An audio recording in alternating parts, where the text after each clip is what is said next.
அரசி வீட்ல இருந்தும் குமார் வீட்ல இருந்தும் எல்லாரும் கோர்ட்டுக்கு போயிருப்பாங்க. ஃபர்ஸ்ட் குமாரை நிக்க வச்சு கொஸ்டின் பண்ணுவாங்க. இந்த கேஸ்ல டீல் பண்றதுக்காக சென்னையில இருந்து நல்ல பெரிய வக்கீலா வரவழைச்சிருப்பாங்க சக்திவேலும் முத்துவேலும். அடுத்து அரசிய நிக்க வச்சு விசாரணை பண்ணுவாங்க. கோர்ட்ல ஜட்ஜ் என்ன சொல்லிடுவாருன்னா இந்த கேஸை அடுத்த மாசத்துக்கு ஒத்தி வைக்கிறேன் அப்படின்னு சொல்லிடுவாரு. எல்லாரும் கிளம்பி போயிடுவாங்க. கதிருக்கு அவங்க அப்பா நான் ஷூரிட்டி சைன் பண்றேன், நாளைக்கு காலையில பேங்க்குக்கு போலாம், உனக்கு லோன் வாங்கி தரேன் அப்படின்னு சொல்லுவாரு. கதிர் வேண்டான்னு சொல்லுவாப்ல.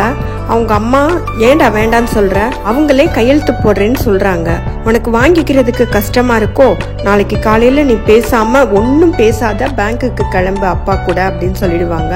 கொஞ்ச நேரத்திலேயே பின்னாடி போய் கதிர்கிட்ட அவங்க அப்பா என்ன சொல்வாருன்னா சில கண்டிஷன்ஸ் எல்லாம் போடுவாரு.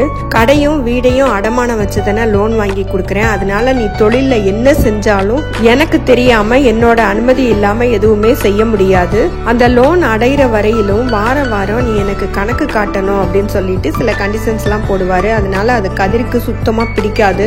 கதிர் சொல்ல வர்றத அவங்க அப்பா கேட்கவும் மாட்டாரு. அதனால கதிர் நேர கிச்சனுக்கு போவான். அவங்க அம்மா இருப்பாங்க, அவங்க அம்மாவும் ராஜியும் அங்க சமைச்சுக்கிட்டு இருப்பாங்க. அங்க போயிட்டு அம்மா நீ அப்பா கிட்ட சொல்லு, எனக்கு அவர் லோனே வாங்கி தர வேண்டாம், எனக்கு லோன் வாங்குற விஷயத்த நானே பாத்துக்கிறேன், நீ போய் சொல்லு அப்படின்னு சொல்லுவாங்க. ஓமத்தி முடியவே முடியாதுன்னு சொல்லுவாங்க. ஏண்டா என்னடா பண்ணுவ, அப்பா கிட்ட எல்லாம் போய் கேட்க முடியாதுடா, ஏற்கனவே நான் தான் அவர்கிட்ட லோன் வாங்கித்தாங்கன்னு சொல்லியிருந்தேன், இப்ப போய் வேண்டாம் அவனே பாத்துக்குவான் அப்படின்னு எப்படா சொல்றது, சொல்ல முடியாதுடா அப்படின்னு சொல்லுவாங்க. உடனே கதிர் என்ன சொல்வாருன்னா அப்பா கிட்ட உண்மையை சொல்லிடுவேன் அப்படின்னு சொல்வாரு. கோமதி என்னடா உண்மை, என்னடா சொல்ல போற அப்படின்னு கேட்பாங்க. நீங்க தான் எனக்கும் ராஜிக்கும் கல்யாணம் பண்ணி வச்சதா சொல்லிடுவேன் அப்படின்னு சொல்லுவாங்க.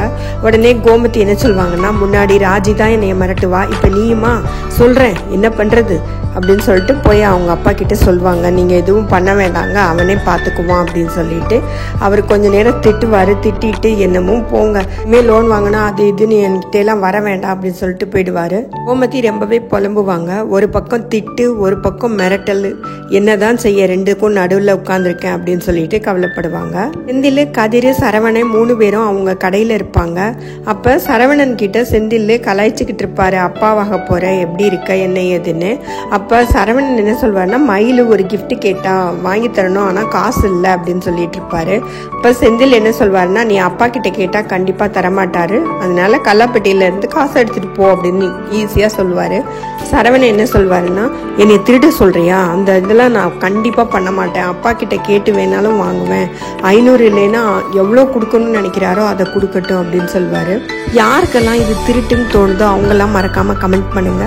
யாருக்கெல்லாம் சொந்த கடையில எடுக்கிறது திருட்டே கிடையாது அப்படின்னு நினைக்கிறீங்களோ அவங்க எல்லாம் மறக்காம லைக் பண்ணிடுங்க. தேங்க்யூ.